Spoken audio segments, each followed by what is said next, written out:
what's good? It's your boy. I'm in a great mood because we're here again this week with another top 10. One of the best top 10s I made to this day was top 10 fighting games that need a sequel. So I thought today, why not follow up with the natural evolution by not just looking at fighting games, but look at games in general that I think deserve a sequel. And you're damn right this is the best way to do it since it worked so well last time. I mean, look at how much I've improved since then.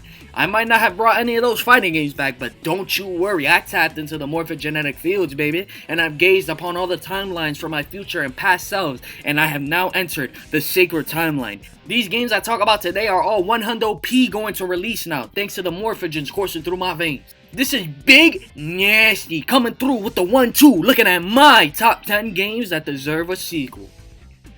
These are games that I specifically want to get a sequel that haven't gotten one in some time, but I want to give quick honorable mentions to Half-Life 3, Left 4 Dead 3, and Portal 3. Also WWE All-Stars 2, because why not? These are games that everyone and their grandmother been asking for years, so I don't want to keep bringing these games up like everyone else, and in the case of All-Stars 2, I just want to see another one. And Battlegrounds don't count, that one was dog shit. If you enjoy the video, please let me know how godly I am in the comments below and how much of a savant I am. Man, what am I saying? I know you're gonna enjoy the video. As a scientist of the morphogenetic fields, I am tapped in. Number 10. Sonic and Mario have been going head to head for years in their mainline games and even in their spin-offs. They've had RPGs, fighting games, Tetris, a crossover, Olympics, but this might be the hottest take I've ever said. Sonic has Mario beat in racing games. I said it. Shoot me, strike me down on Olympus. I don't give a shit.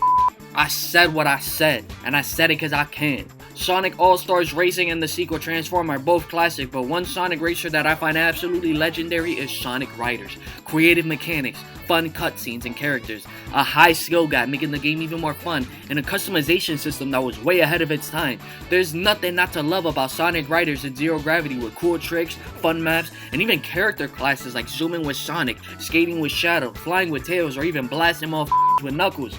It's a shame that the horrible Connect and beyond mediocre Sonic Free Rider seem to have killed the series. Lord have mercy, I'm about to bust. But I know that Sonic Riders would go gangbusters if it were to have a sequel announced anytime soon. Or at least release the game, Sega. There's no reason I can't play Sonic Riders 1 or 2 right now because the stupid Sonic should have been Free Riders. How do I catch you lacking is bad. Number 9. Now that I pissed on and off the Mario fanbase, I gotta do some quick damage control. How about they make a sequel to Super Mario Galaxy? That sound good? Super Mario Galaxy 1 and 2 are some of the greatest games ever made, top to bottom, with amazing gameplay, a fun atmosphere, amazing music, and even introducing a since iconic character like Rosalina. I ain't never seen one bad thing said about Super Mario Galaxy, and that's for good reason, so why not go ahead and just make Super Mario Galaxy 3? And while you're at it, re-release Super Mario Galaxy 2 on Switch. Thank you. And if you don't want to do any of that, at least for the love of God, for my sake, make a Super Mario Odyssey 2. Number 8. Now look, I know some games don't get sequels for a reason. Sometimes a game comes out and it's just critically panned. Like, look at Sonic Free Riders. That game is a piece of shit. That game is the reason I can't play two fantastic games. Don't you just hate how the world works? So why would you ever make a sequel? It's like the Mass Effect sequel EA made. That's why it's not even on the list. Because damn, I don't think EA could make another good Mass Effect, or BioWare for that matter. But damn, call me a hypocrite because I want to see another prototype. The original Prototype was critically acclaimed, while Prototype 2 was whatever the opposite of that is, due to its linear gameplay, lackluster story, and lack of innovation. But Prototype's setting, characters, and especially gameplay are too good and amazing for this to be how Prototype goes out. I want to take control of Alex Mercer again, as I terrorize and destroy a whole town with a huge open world and intriguing story. Don't even worry, I checked into the morphogenetic fields, and I gazed upon Prototype 3 and saw that it was fire. So just go ahead and make it, thank you. Number 7. In the same vein as Prototype, Infamous is another open world action-packed property with an amazing morality system, and it showed how good a superhero game can be. 4 different power types along with the morality system, also allowing for some amazing customization, meaning you don't have to play the game the same way every time. And even with the massive success Infamous has, the series has been on hiatus for like 8 years. Sucker Punch even said they don't plan on revisiting it for whatever reason, which makes about as much sense as a reusable diaper. I know everything though, I can see through their lies. They're actually working on it as we speak, and as they should, because I deserve it. Number 6.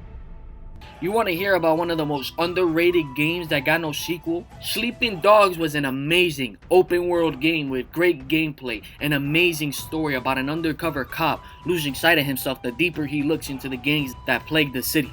Great combat, an amazing parkour system, make it so that you're never bored playing this. And there was even a sequel that was planned and in progress, but it was later scrapped, which makes about as much sense as a reusable condom.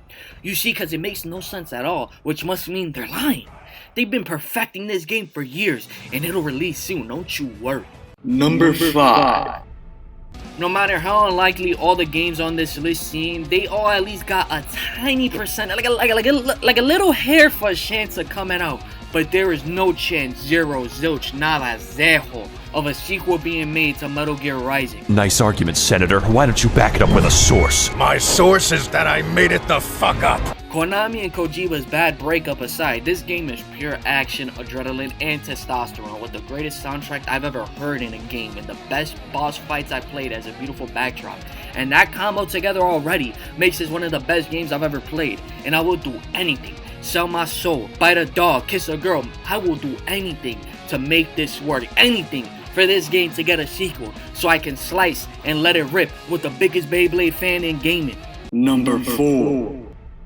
Marvel's making a comeback in the gaming world with Spider-Man 2 and the Iron Man, Captain America, and Black Panther games in development. So while we're at it, might as well toss a little Ultimate Alliance in there.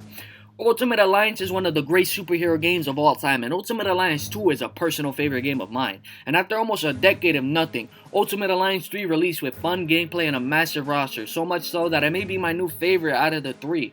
And with the success that Alliance 3 received on the Switch, I feel like we're overdue for a 4th installation in the series. There's so many cool characters and ideas in Marvel's history that there is no shortage of anything you could do in these games. Finally center a game around Galactus like the end of Alliance 1, a game with Noah's the main villain. There's so much still in that well that if they're not thinking of plans for a number 4 in the series, I'm shocked. Number 3.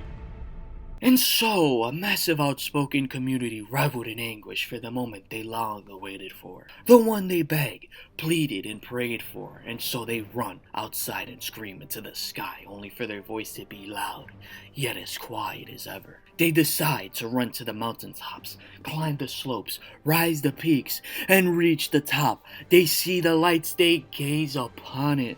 They all raise their arms, soaking in the good light, and whisper, Sonic Adventure 3. That's right, 2 Sonic games in one list. Sonic Adventure 1 and 2 absolutely made my childhood, with Adventure 2 being one of my favorite games of all time and being my favorite Sonic game until I finally played Unleashed. The introduction to characters like Shadow, Rouge, Chaos, to Call, fun speed gameplay with other cool gameplay styles like treasure hunting to freshen things up. Sonic Adventure 2 with, in my opinion, a golden story with fantastic moments like the island blowing up in Green Forest, the final battle with Shadow, and the supersonic boss fight. There's a reason everybody asks for Sonic Adventure 3, because with games as high quality and legendary as these, it just makes sense. It makes as much sense as reusable underwear. You see, because reusable underwear are actually just normal and actually make complete sense. A nice little glimpse into the sophisticated thinking that goes into my list writing. I got you guys, I baited you. They call me the master bait. Number 2. A game that I've spoken about before on this channel that has taken up so much of my time in my life is Castle Crashers. Yet we've seen nothing close to a release. The Behemoth have even released Pit People in a new alien hominid game that recently released, yet we've had nothing close to a Castle Crashers 2, and that is such a shame considering how high quality the game is all around. I promise, I'm done doing the little haha, Ultimate Alliance 4, number 4, Castle Crashers 2 is number 2. I think about it, of course I am. I don't see how I can link it number 1 to a game about sequels like that, but you know what, Mortal Kombat 1 is a sequel and it just dropped. I could have done it, I could have wiggled it in there somehow. Anyway, Rambling aside, the game is some great fun and it never takes itself too seriously, with some great moments like the Necromancer boss fight and all the Princess Kissy stages. I've actually dreamed about what a Castle Crashers 2 would look like and how much I want to get my hands on it, and I hope that my research in the morphogenetic fields hasn't failed me and that we don't live and exist in the accursed timeline. While I wait to see if my future and past self were correct in the morphogenetic fields, let's kill the time by telling me how right I am in the top 10 games that deserve a sequel. Number 10, Sonic Riders. Number 9, Super Mario Galaxy. Number 8, Prototype. Number 7, Infamous. Number 6, Sleeping Dogs. Number 5, Metal Gear Rising. Number 4, Ultimate Alliance 4. Number 3, Sonic Adventure 3. Number 2, Castle Crashers 2. Number 1. Man, all these games are great and ones that I genuinely want, but if there's a game that I think actually has a decent shot of coming out, it's Titanfall 3. Titanfall 2 is great, and it might have been ahead of its time, but now a movement shooter like that, when movement is damn near becoming all the rage, just imagine it. Amazing gameplay and movement, with the funnest Titan battles. What's not to love about Titanfall 1 and 2, and what's not to dream about with 3? It feels like there's constant rumors of Titanfall 3 in development and soon to release, like we're almost on the cusp of greatness. That if Titanfall 3 was announced tomorrow, no one would be surprised, and I hope that's the timeline we all live in. Let's bank on it, boys. Check it out right right here. Titanfall 3 is getting announced before the end of the year, or I'm hitting up the nearest furry convention, and you know I'm serious because we're in November at the time of recording. What's good, Respawn? You gonna make me look like a jackass or what? You better come out with Titanfall 3 real quick, yeah.